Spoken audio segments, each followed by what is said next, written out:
Rajin sholat itu tidak menjamin orang masuk surga, dan rajin sholat itu tidak menjamin orang itu baik. Wa man tahawana 'ala shalah, dan barang siapa yang nyepelekan sholat, mengentengkan sholat, bukan ninggalkan, ini mengentengkan sholat. Orang-orang yang seperti itu nanti akan mendapatkan 15 hukuman daripada Allah Subhanahu wa ta'ala. 5 hukuman dia dapat di dunia, 3 hukuman ia akan dapatkan ketika dia mau meninggal dunia, 3 hukuman lagi dia dapatkan saat dia di dalam kuburnya, dan 3 hukuman lagi saat dia keluar dari kubur, yaitu dibangkitkan di yaumil qiyamah. Jadi orang yang menyepelekan sholat akan mendapatkan 15 hukuman, dibagi-bagi. Kalau hukumannya cuma di dunia saja masih mending, tapi ini 5 hukuman di dunia, 3 hukuman ketika dia mau meninggal dunia, 3 hukuman lagi dia terima ketika dia dikubur, dan 3 hukuman lagi diterima olehnya ketika dia dibangkitkan oleh Allah Subhanahu wa ta'ala. Adapun hukuman yang dia terima di dunia, yang pertama akan diambil keberkahan daripada umurnya. Umurnya panjang tapi tidak berkah. Ada orang yang umurnya pendek tapi berkah, karena dalam sehari semalam dia bisa beramal seperti orang yang hidup puluhan tahun. Tapi ketika orang itu menyepelekan sholat, yunzaul barakah di dalam umurnya ini diambil sama Allah Subhanahu wa ta'ala. Akhirnya dia punya umur panjang, tidak bisa berbuat apa-apa, nggak ada amal apa-apa. Padahal kita yang umurnya pendek ini dalam sehari kita bisa beramal seperti orang yang punya umur puluhan tahun. Orang yang keluar daripada rumahnya untuk menuju ke masjidnya Allah untuk melaksanakan sholat, orang yang keluar dari rumahnya untuk menuntut ilmu, itu setiap langkahnya akan dicatat sebagai kebaikan. Lalu dari rumah sampai sini 100 langkah, 100 kebaikan. 100 kebaikan itu butuh berapa lama? Kadang ada orang sehari berbuat baik cuma 3 kali, lalu 100. Jadi seakan orang yang hidup sekian hari.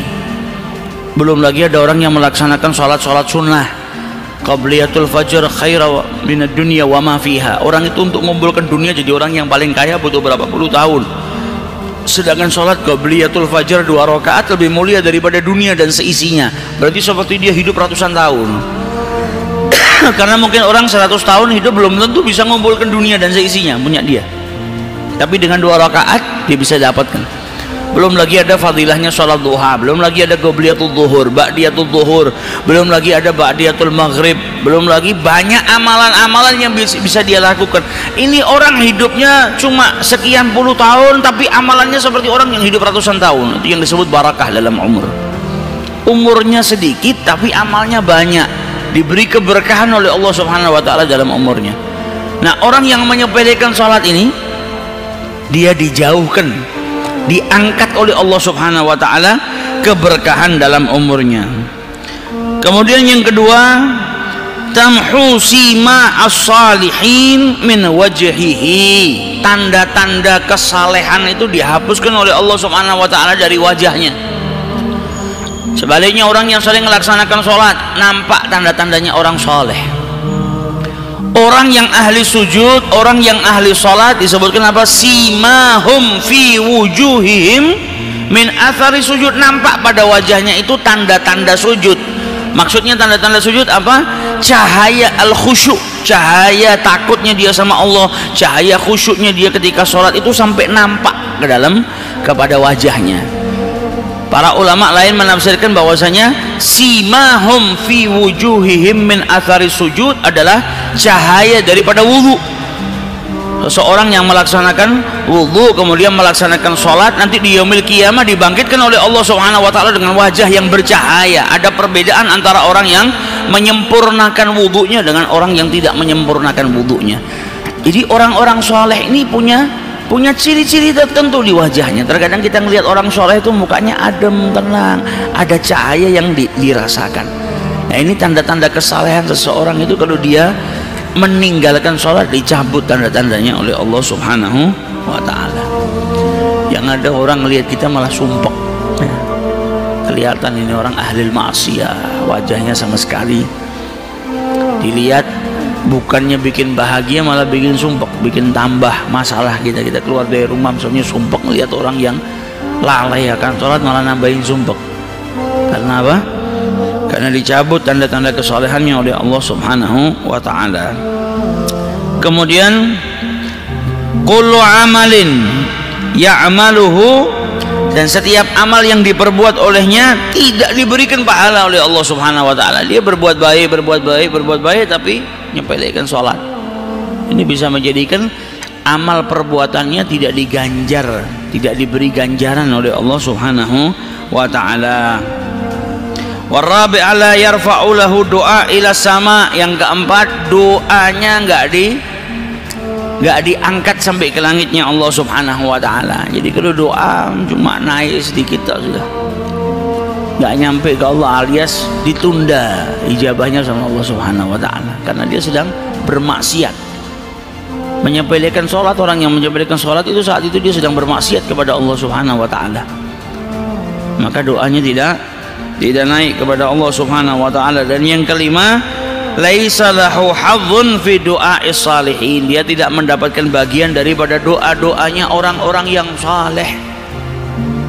Orang-orang yang saleh ini setiap malam doakan mukminin wal mukminat, dan ini dia nggak dapat bagian daripada doanya orang-orang saleh karena tahawun anis shalah, karena menyepelekan salat. Adapun yang dia terima indal maut, ketika dia mau meninggal dunia, daripada hukuman yang Allah Subhanahu wa ta'ala berikan adalah fa innahu yamutu dzalilan, dia mati dalam keadaan hina. Ini orang yang kebiasaannya pelekkan sholat, dia mendapatkan hukuman sama dari Allah Subhanahu wa ta'ala 5 di dunia, 3 saat dia mati.